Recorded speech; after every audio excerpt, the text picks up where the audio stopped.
So a subgenre I hold near and dear to me is the murder mystery visual novel. You know, games like your Ace Attorneys, Danganronpas, AI the Insomnia Files, and much more. Games where you need to solve cases and shove evidence into someone's face as much as possible.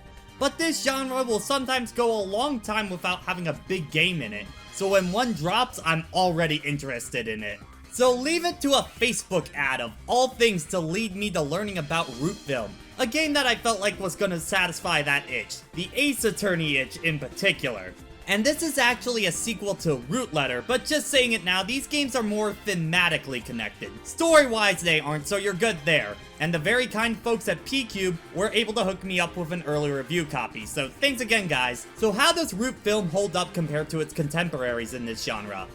Rootfilm takes place in a fictionalized Japan following our two leads, Rintaro, an indie filmmaker who's trying to land a big project to help his bank account, and Rio, an actress looking to break into the business. However, the two of them find themselves involved in murder cases while trying to get their projects off the ground, such as a cursed film from 10 years ago where an actress died, or a series of murders revolving around one family. Now, why is some random person on a crew solving these cases instead of police? Good question! Like, law enforcement are there, but you're the one solving the whole case. It's a little odd, I won't lie. But then again, attorneys aren't the ones who should be solving cases, so I'll let it slide. Anyway, in these cases, you'll go around to different locations to gather information to store in your head with a synesthesia phrase. Basically, the game's equivalent to evidence. You'll find them from talking to people, investigating the environment, or using recorded video to find discrepancies, which you will later use in your final stance against someone to prove the crime happens the way you envisioned it. Here it's kind of a push-pull system where you need to pick an option and force the argument into your favor until you achieve victory. This structure is very standard for this genre, which will allow anyone familiar with it to jump right in. And yes, hitting people where it hurts in arguments does a great job in making you hyped up as you get to the end of a case. That and the music of course carrying the weight, which does set a good mood.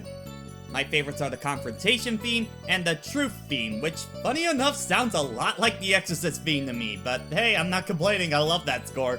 And the game does have plenty of charming moments, and while having murder cases at its core, it doesn't get too depressing and knows when to have a laugh. Also, the game has a great look. While it's mostly still sprites, they are drawn great and environments are interesting and keep changing case to case. And when the art stills show up, they do look great. Most cases will take about 1 to 3 hours depending, which might sound a little weird, but honestly, for what they set up, I do think it's about the right length for them. They're also a lot more down to earth compared to some other games in this genre, so that does help with the length too. But I did have some issues. For one, kind of a weird thing for this genre, but you don't really point out who did what in a case. I mean, that's what the characters will do, but not the player.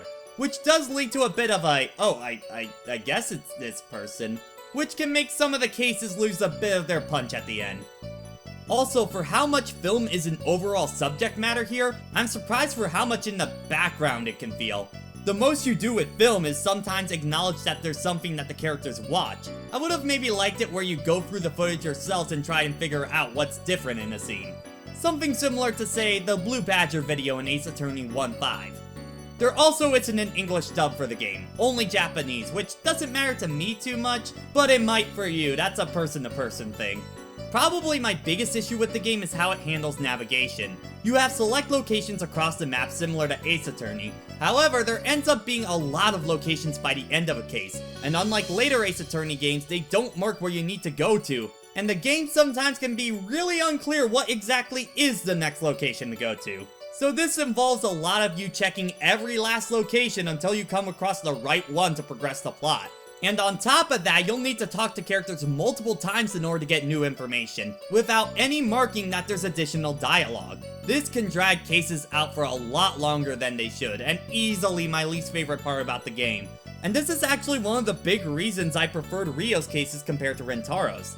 Hers had a lot less locations, which mean you didn't have to check as many places, which in turn helped the pacing of them by a lot. She also has more personal stakes in each of her cases, which in turn had me more invested in them. It's just kind of a shame she doesn't have as many cases as Rintaro. So overall, Rootfilm is a good time, and the more I got into the game, the more I wanted to keep playing. Though I would say it's maybe not the best starting point for this kind of genre. I think something like Ace Attorney 1 does a better job breaking people in. And I know I keep mentioning the series in this review, but I can't help it. It comes with the territory with this genre. But if you're looking for something to scratch that mystery visual novel itch, Rootfilm is totally up your alley and should satisfy that need. Now hopefully, like other horror films, we can see a sequel to this one come to light within a few years, because more games in this genre is honestly just something I really want. Thank you for watching the video, and thanks to PQube for again giving me the review copy. And hey, I have a Discord you can join, I have a Patreon you can support, I have other videos here you can watch. Go do any of those. You know you want to.